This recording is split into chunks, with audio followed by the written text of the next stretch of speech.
Bentornati, prima di cominciare Welcome back. Before resuming, just some housekeeping announcements. Well, in preparation of this afternoon's workshops, please log on to the website meeting.namex.it so you can find information. Second household announcement is more than 500 people that have been connected since this morning. I didn't think you would have been able to resist that long, but please stay tuned also in the last part of this morning. Now we are starting with our last session. We're going to show a video that should kindle some optimism.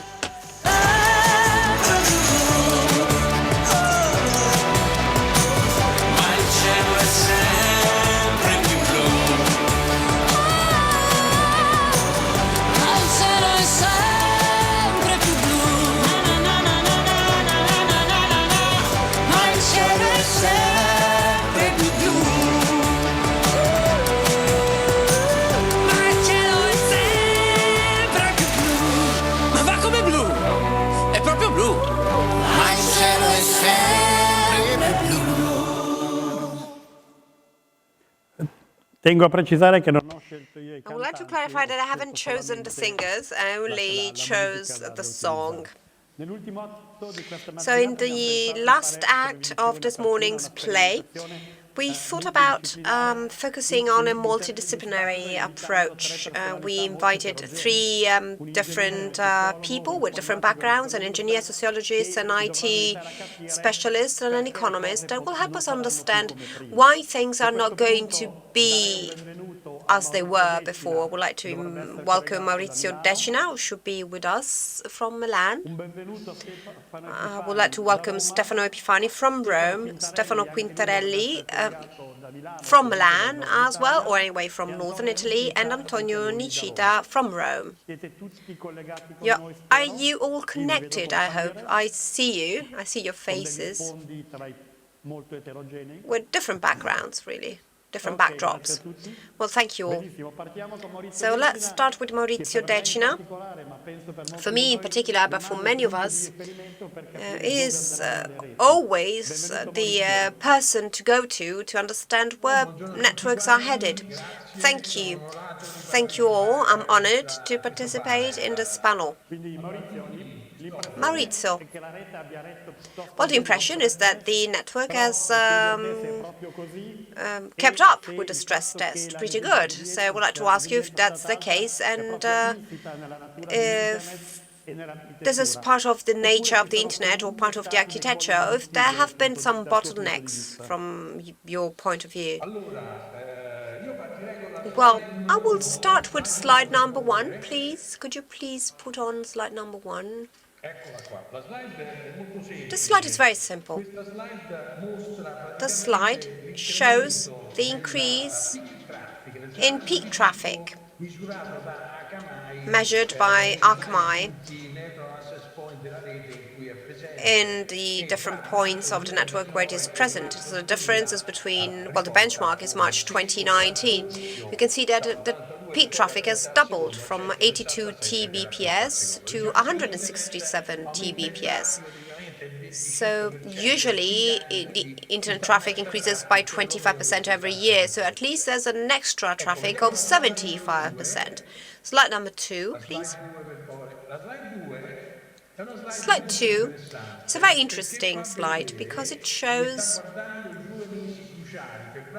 first of all, the two key months, February, March 2020 versus February, March 2019. So it shows traffic change in terms of percentage and speed change as well. I'm referring to download speed. As you can see, Italy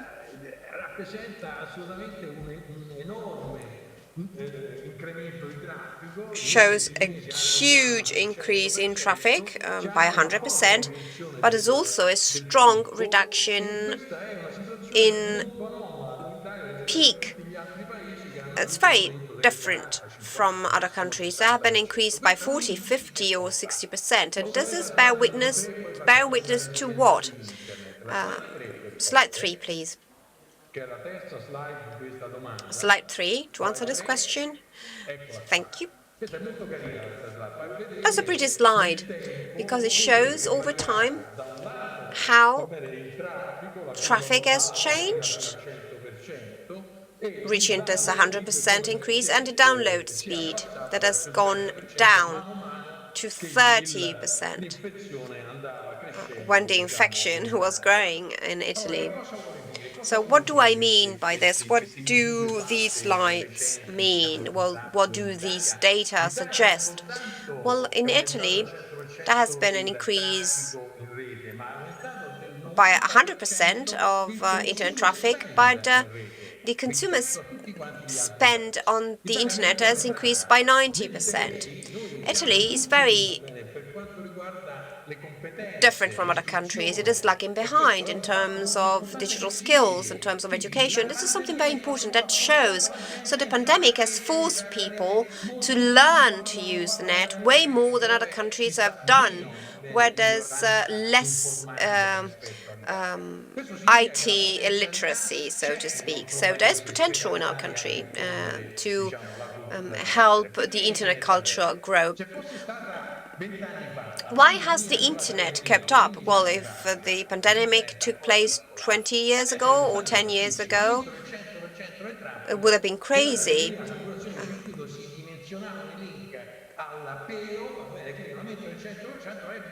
100% increase in telephony would have required big investments, a big change. Whereas the internet has an unforeseeable traffic, even if 80% is video, everything is streaming, but it is planned with great flexibility with respect to the past. There are big routers today, there are big boards checking on the load on the links. If it is pretty heavy, well, the link is doubled. So it is a mechanism that is standard, just how the internet does routing. Then this helped the network to keep up. There have been some bottlenecks. Of course, the download speed has gone down, and Netflix has reduced the quality of its video. So there has been some adaptation to the traffic increase in terms of content delivery. For example, I was told about problems that people had in their homes with the Wi-Fi network because there were several devices connected to the internet, and maybe an old Wi-Fi network caused some problems because there were several devices connected at once. For example, in the evenings, whereas what is ahead of us for the future? Well, there are many challenges, and the challenges that we will have to face will mainly regard security of the network, as we're going to see in a minute. It seems that this is a sort of ad for a service that was just launched that couples Wi-Fi with broadband, name that I can't mention, of course. But Wi-Fi is very important. It's always been an important issue for the Wi-Fis in the homes, and so we need to come back to this later. Now we have the next speaker, sociologist Stefano Epifani, international advisor and founder of the Digital International Institute. I see you.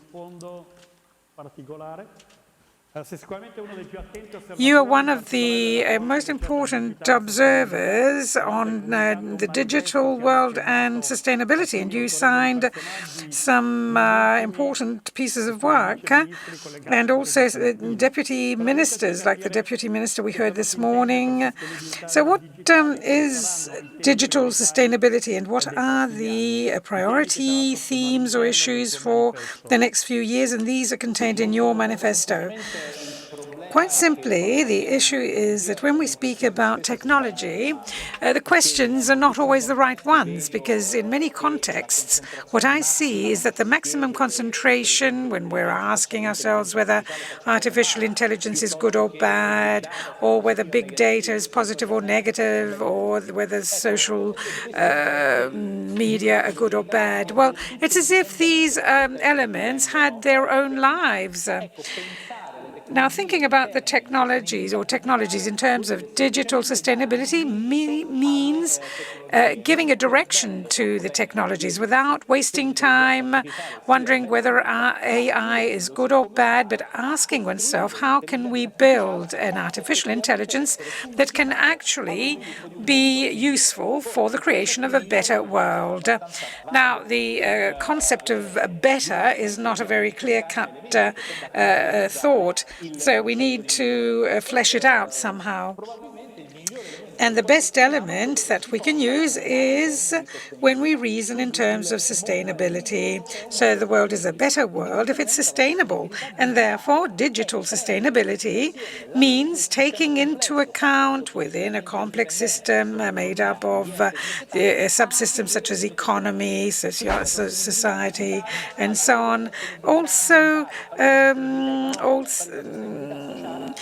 the digital element. It is an element which contributes to the creation of a sustainable world, and therefore pursue the goals of sustainable development that were set by the United Nations. This is the concept of digital sustainability, a concept which can be described in terms of the context of reference and the events that go on around us. I'm going to come back to this issue in a minute because I think it's a very interesting one, but at this point I would move on to Stefano Quintarelli, who is with us from Milan, well, close to Milan. I was wondering whether it was closer to Padua or Milan, but perhaps Milan. Well, Stefano, my first question concerns the Immuni application, which represents an interesting issue because it brings together technological elements with privacy elements, collective participation, and so on.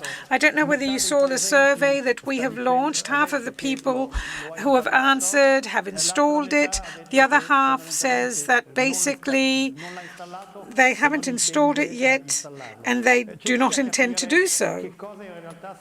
So what are we aiming for with this, and what are the problems that will be encountered, and how can we have this application work in a context like Italy, which is undoubtedly is not similar to what happens in China?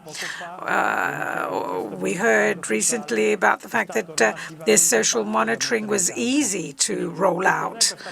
So what is this application, and what are the problems, the expectations that come with it? Well, hello to everyone, first of all. It's a pity that half of the people haven't downloaded this application. There's a widespread perception that we have gone past the pandemic. The pandemic is behind our backs, but that's not so. Actually, we're not in the situation we were in a month and a half ago, but this is possible thanks to the fact that we were locked up at home and that we are learning social distancing, and we're putting it into practice. A scientific article that was published a couple of days ago shows, over and above any doubt, any possible doubt, that the strength of the virus has not changed, has not weakened, it has changed. So with the heat, there are things that evaporate more quickly, and therefore contact due to contact with the surface is shorter. But we're not out of the tunnel. Antivirals won't have much effect. Perhaps if you take it before the lungs are involved, you'll have a better survival rate. But until we have a vaccine, we're still in this situation. And vaccines or group immunity can be reached not before a year from now. So it's a pity that people have not understood how important it is to have this app, this instrument that would enable us to support the work done by the doctors. This application, obviously, it's not a panacea. It doesn't tell you it doesn't tell you what you've done and so on. But it's useful. It has a very good purpose. From my standpoint, the fact is that it can stop the spreading of the spread of the virus. The virus spreads from one person to another, and if we can trace the people who have been in contact with someone who has the virus, we can we can track all the people that he was in contact with, and therefore check them out and see whether they have the virus as well. So this is an important dimension. The discussion was focused on this, on stopping the spread of the disease. Now, at the beginning of this event, I asked myself, who is working on this issue? I found out, and I started giving a hand. There's a group in London headed by Luca Mastrostefano, who is an Italian young man. We're working together, and we made a submission to the ministry on the 319 solutions that were presented, or applications that were presented. We were selected by the task force, and then we came up with another group, and we have both been asked to check the soundness of this solution, and Minister Pisano chose the other group, not us. But that's okay, because in any case, the two solutions are both technically viable, and obviously we're not there to measure the centimeters. So it's okay. Well, from a technical standpoint, Stefano, help us understand from a technical standpoint, what were the problems that you had to deal with since you developed one of the two solutions that were shortlisted. So what were the basic points? Well, there are two aspects. The first is that this instrument is supposed to be used for PANS, Personal Area Network, and not for making measurements. The relative signal strength indicator is the measurement of the signal, depends on the incidence angle, on the setting, on where the telephone is.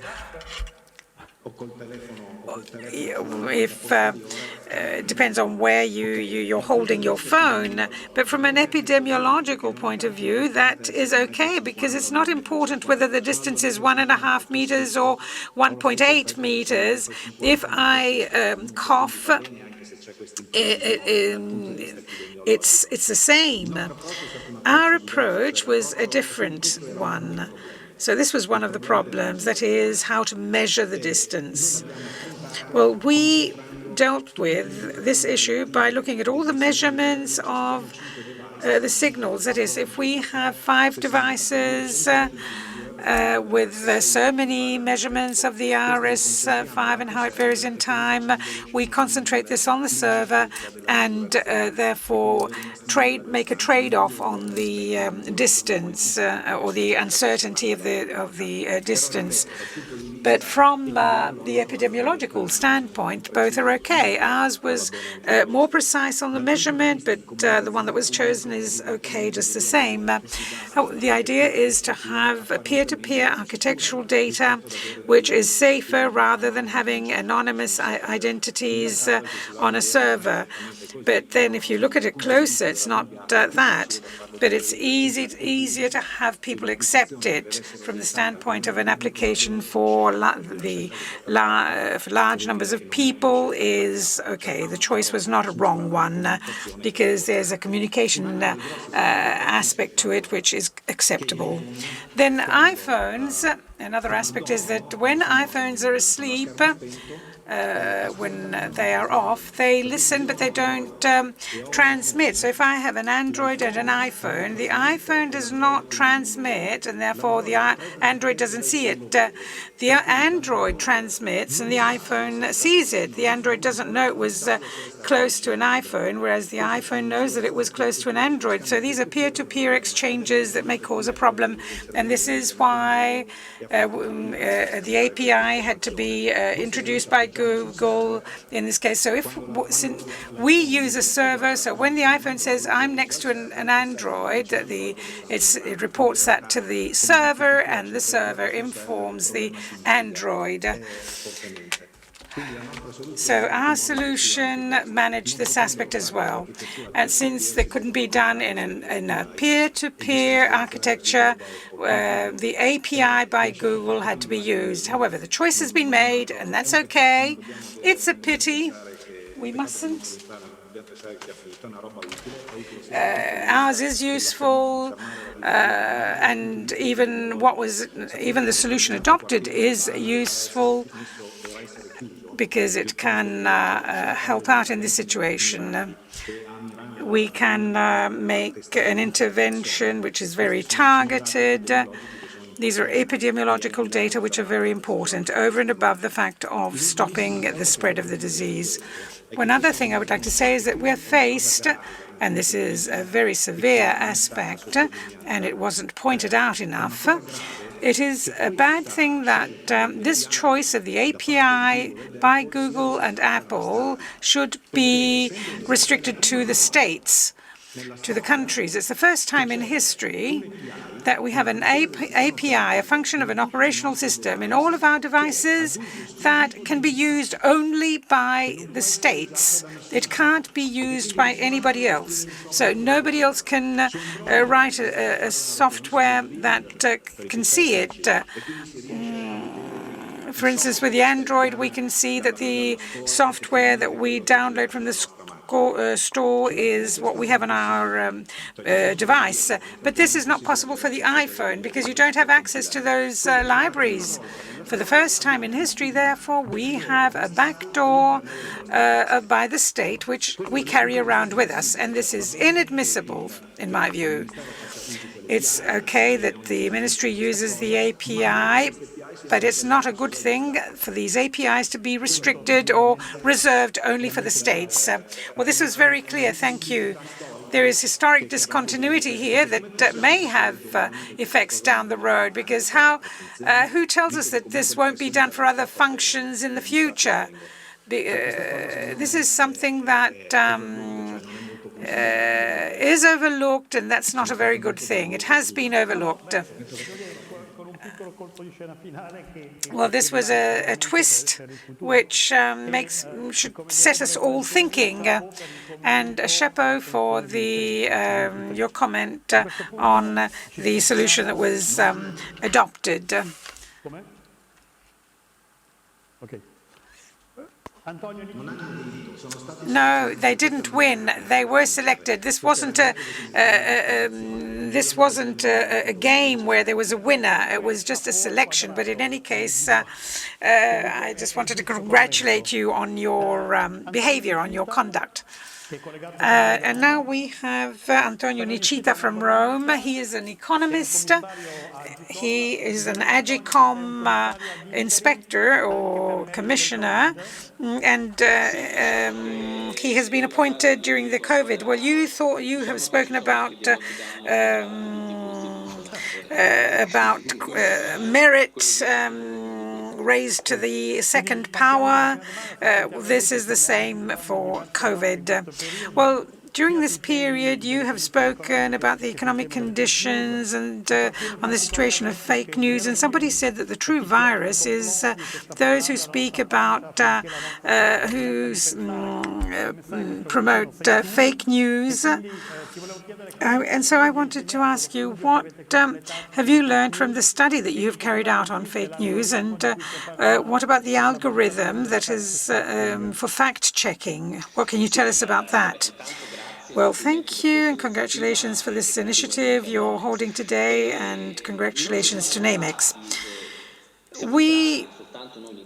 Not only we in Italy, but all the various institutions that have dealt with information or disinformation, well, we have found ourselves looking at what was happening in terms of information with regard to COVID.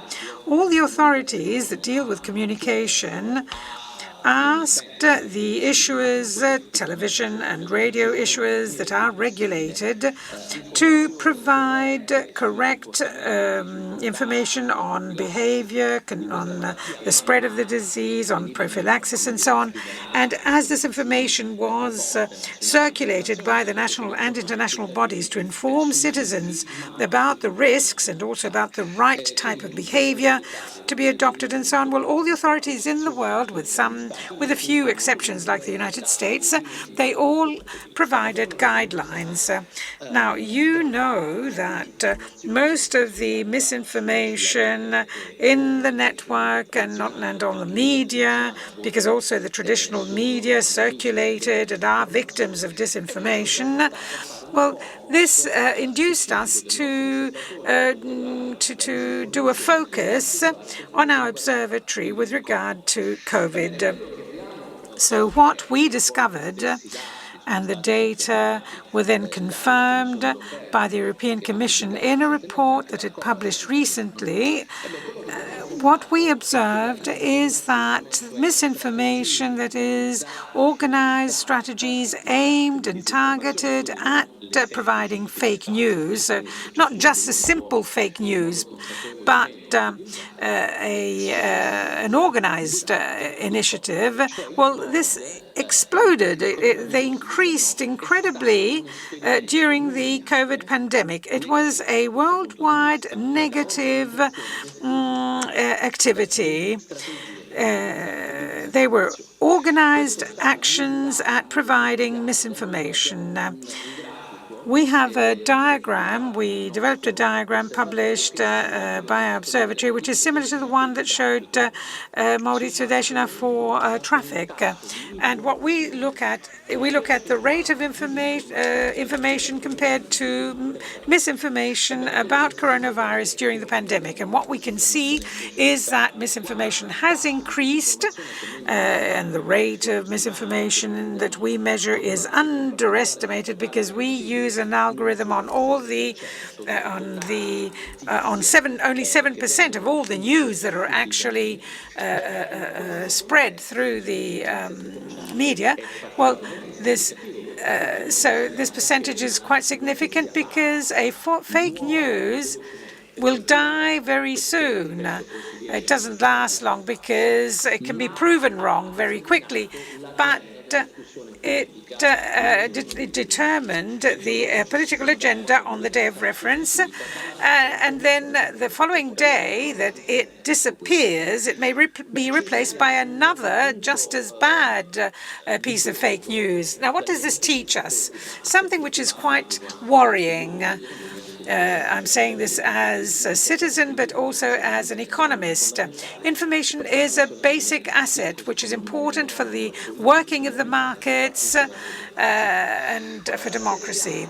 Now, if we are exposed to this, the EU identified 550 websites and that produce fake news. So they've shown that there is a huge production of news that would destabilize people. This is a fundamental issue which helps us understand that also health and health policies and also an emergency are the result of polarization. Other empirical studies that have been carried out in the United States. There's a beautiful study published by Kensko et al. That shows that depending on the political ideology, citizens will seem to have complied, more or less complied with the rules on social distancing, during the lockdown.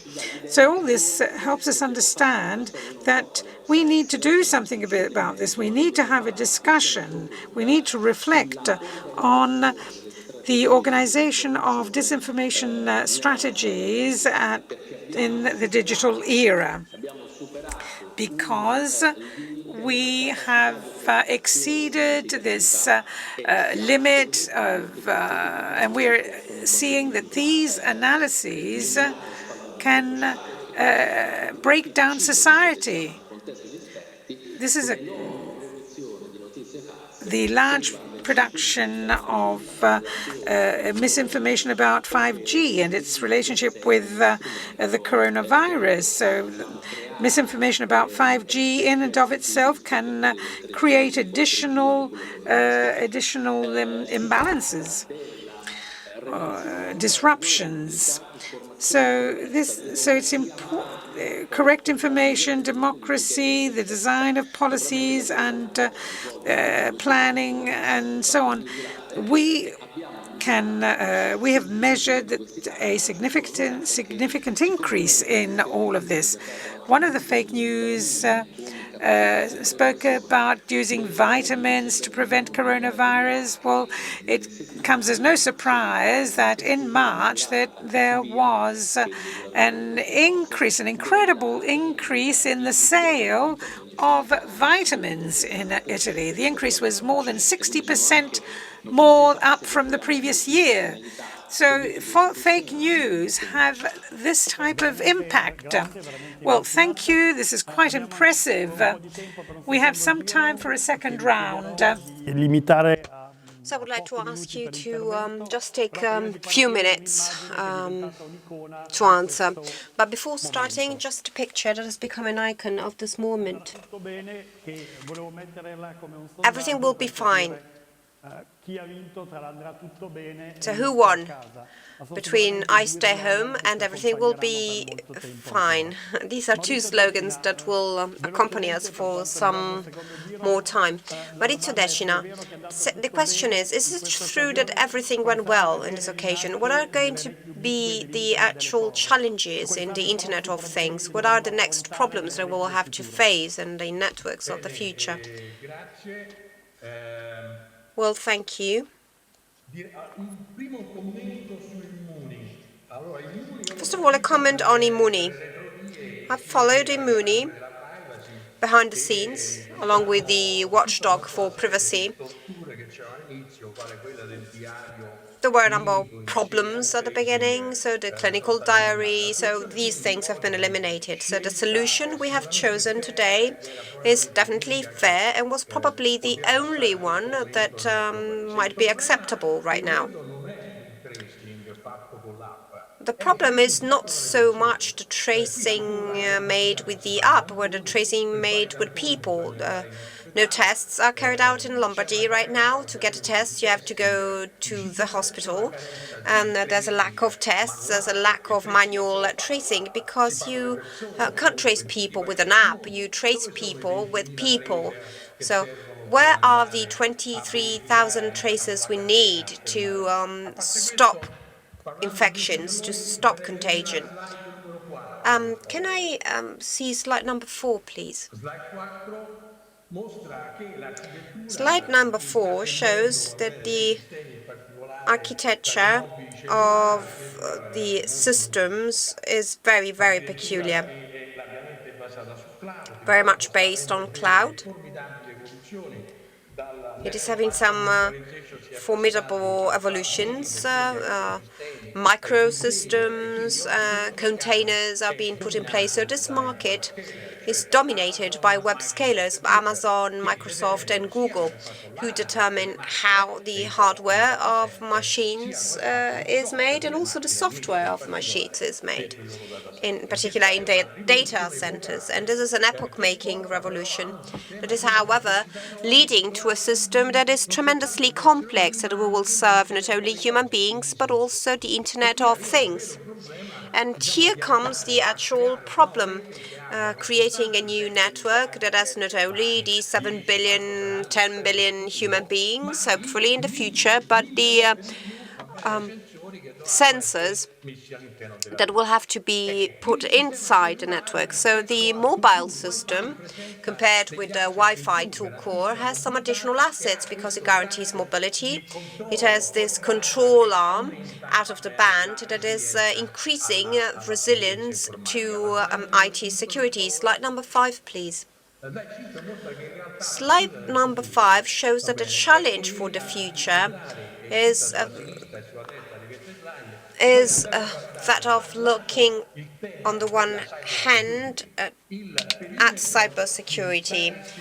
The perimeter of cybersecurity of the 5G system is broadening because the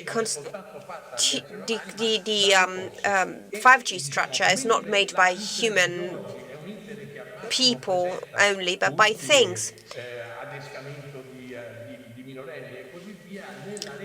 In the 5G network, well, you risk human life, really. There will be autonomous driving, drones, factory robots, remote operation of machinery. Well, this needs low latency, and this becomes a very important vulnerability. And the price of this is human life for the first time in the history of ICTs. Could you please put this slide back on? Slide number 5. This shows not only cybersecurity, but also two big problems regarding these networks and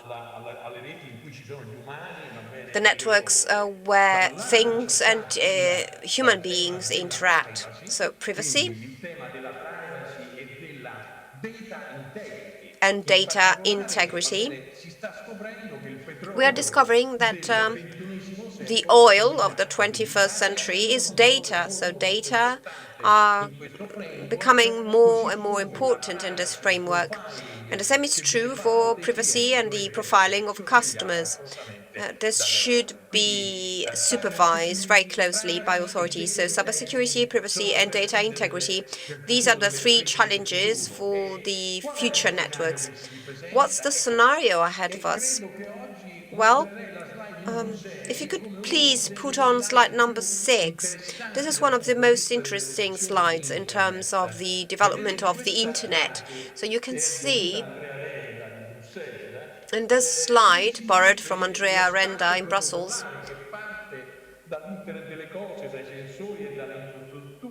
you can see the technology stack. So AI, 5G, blockchain, internet protocols, level 3, level 4, and then apps. But what happens with 5G? I'm putting together all the data made available by a business, by a supermarket, by a shopping mall. Well, this data is precious, and to guarantee ownership of this data, the idea would be that of adopting blockchain protocols, for example, for guaranteeing the ownership of such data before starting the content applications and services. And this is something very interesting as a scenario that will be widely debated in the future. I firmly believe in the use of blockchain as an instrument to guarantee data integrity and the data ownership of the future. Thank you very much for your attention. Thank you. Stefano Epifani. Stefano, are you there? So how do we apply the concept of digital sustainability? Of course, we have to be short because we have a few minutes left. Well, there's a very close relationship. Suffice it to look at the three big themes that have been addressed recently. So the contract tracing app, smart working, and e-learning. So when we plan a system, when we design a system or a solution, we have got two options. We should do that thinking only in terms of technology without considering how such technology can have an impact on the different aspects addressed by technology, or considering the technological aspect and combining it with all the other elements that have an impact on sustainability. When we talk about telework, and we often confused smart working with telework, which is not the same thing.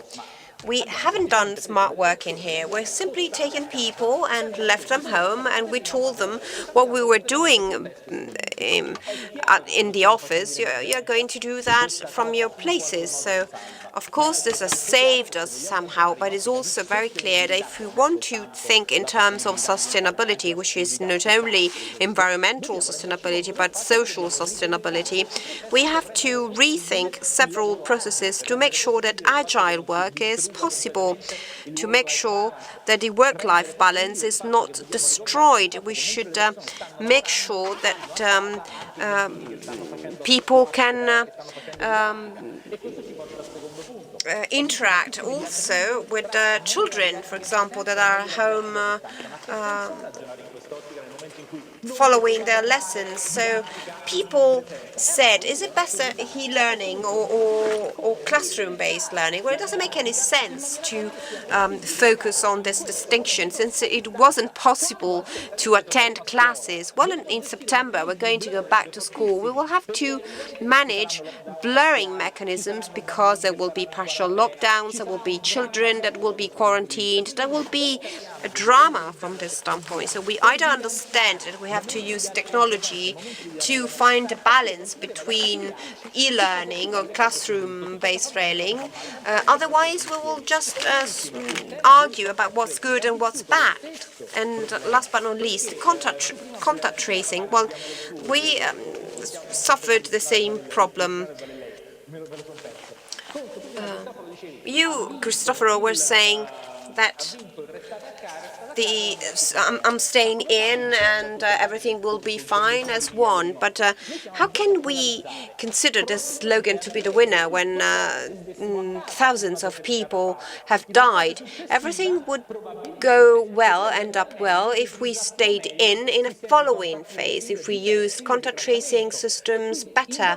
So in essence, let's try to understand that sustainability means to implement solutions that are redressing the balance between the different elements at stake. So with respect to contact tracing, we have all lost because regardless of some initial choices, the debate has focused with a very strong responsibility of some virologists or some doctors that have defined privacy as being just an excuse. Well, we have polarized between is it better to protect privacy or to protect one's health, but it's clear that if I ask a question like this, people will say, well, health is better. It's better to have health without privacy. But it was enough to say that by using certain technology that Stefano has mentioned earlier, we can combine these two things. We can combine privacy with health. If we made this choice, and this is a flaw of the political class, because when a call was made, organized to obtain support, they needed to be clearer. Well, it was also a flaw of the technicians that have proposed two different mechanisms. Well, actually, when you go to a doctor and ask for treatment, you expect one treatment to be proposed and not two different ones. Well, it's exactly the same thing. So this has led to an endless struggle. Stefano is right. We have been defeated. The state has been defeated because it doesn't define the sustainability parameters, economic and social alike, of a contact tracing application that is necessary to guarantee the health of our citizens. If we thought in terms of sustainability, maybe the government would have given clearer indications. The experts would have followed those indications.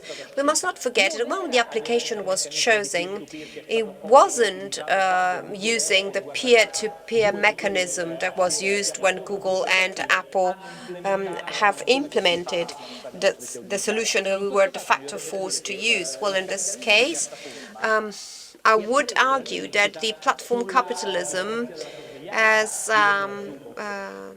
outperformed the supervision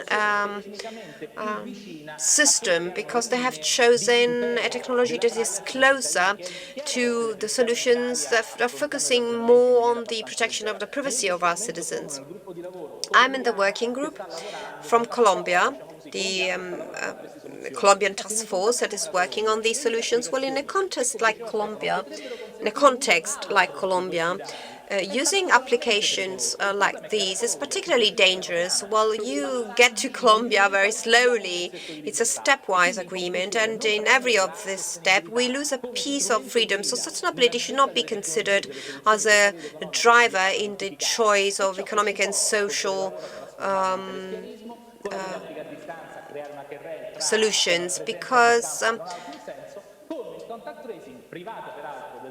contact tracing stripped of treatment and control has led us to choose solutions that people do not trust to implement. So the result is we'll never get to that percentage of people, provided that is necessary, of course, because we have adopted an epidemiological approach. But if we reasoned in terms of technological analysis, are we sure that such a high number of users is necessary? Otherwise, I should think about tracing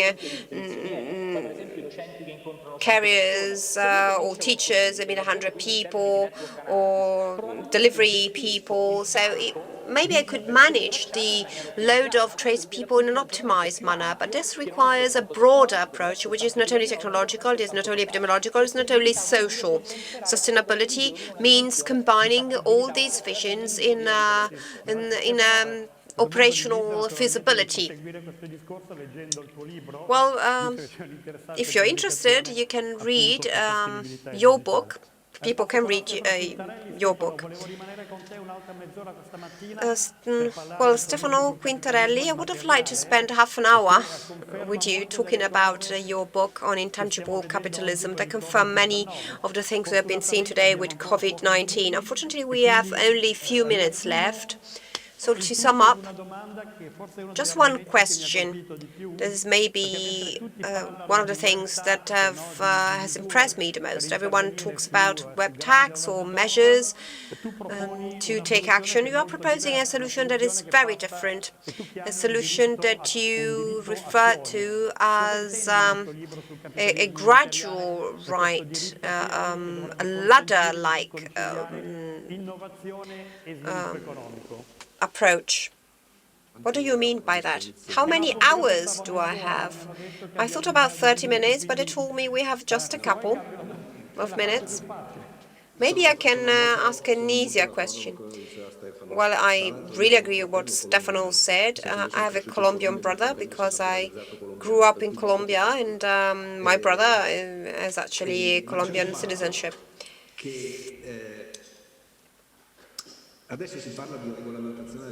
We talk about regulation of platforms. Then there's the law on copyright, no need to talk about that. But I think we are making a mistake believing that rules are necessary black or white. Free speech doesn't mean free reach. Freedom of expression doesn't mean that you can speak to 90 million people. Well, in the world we had categories. Well, if you go to a cafe with your friends, you can say whatever you want, but if you speak in public and you are a broadcaster, of course, it's it's a different kettle of fish. The same is true for an influencer on Twitter that has 20 million followers. So I think we should determine rules based on the reach of individual people. We are trying to understand what's the meaning of things. There's a law that will be approved tomorrow, that will be passed tomorrow, having filters against pornography that are active on all connections, whatever pornographic content is delivered. But how can you see what's in a HTTPS? Well, the idea of saying, let's implement rules, let's enforce rules with no discrimination, without hearing experts, is something that cannot work. We need a gradual approach in rules and in the implementation of the rules. And then I will let you read my book because it will be too long.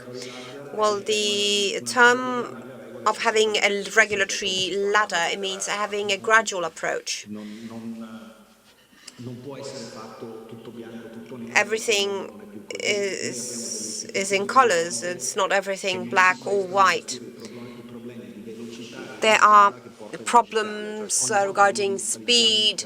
Every time we digitize an operation, and I've explained that very clearly in the book, every time I digitize an operation, we give it a scale and a speed that is definitely higher than what humans have. So speed and scale are incredibly higher and impossible to calculate. So using connections with AI is causing mistakes. We know that. So we need to be able to manage these mistakes caused by analysis carried out by AI, and we must have some mechanisms to make sure that the management and the remedy of these mistakes is compatible with analogical solutions. So there's a problem of scale, there's a problem of quality, and this is one of the things you can read in my book. Please buy my book on Amazon whenever you want, not necessarily on Amazon. Well, go also to a local bookshops, to a local bookshop, to understand what's the relationship between capital and work. Antonio, last word to you for this last session. And mine is a provocation. What about your proposal? Is it still topical, unifying all regulatory authorities? You are an interim commissioner, so you can answer more freely. Well, thank you. In my view, the interesting things that all of the other speakers said show that what I said, the provocation I made more than a year and a half ago, well, the more time goes by, the more it becomes topical. My proposal in that case, and still today, concerned also the Italian situation. We see how difficult it is as a result of the political evolution to appoint an authority after a year their term has expired. So we have two authorities that are or will be the result of a convergence because of all of the things we said today, that is processing of data from the privacy standpoint, and that seeing that as an economic element, as something that can give you an economic advantage. So my proposal was that of imagining that the two authorities should be merged and therefore start what Stefano Quintarelli was saying, and that is putting together different skills, disciplinary skills, in order to manage the trade-offs. This would be fundamental Maurizio Decina showed us that in the context of 5G, or China puts these things together. They put together data processing with the identification of blockchains and so on, the ownership of the data, so as to see how to develop markets that can go on being competitive. And all this comes under the principle that the way in which we are profiled with our data, well, this has an impact on the selection of the news that we receive and has an impact on pluralism. So there are several reasons that speak in favor of this hypothesis. And if I'm somewhat presumptuous, after I launched this idea in Italy, there were some polemics, but then the Australian authorities said something similar. And also in the UK, they have adopted this possibility of identifying a single mechanism. The Stiglitz Center, University of Chicago, issued a report that says the same thing. And the Digital Service Act puts together all of these elements.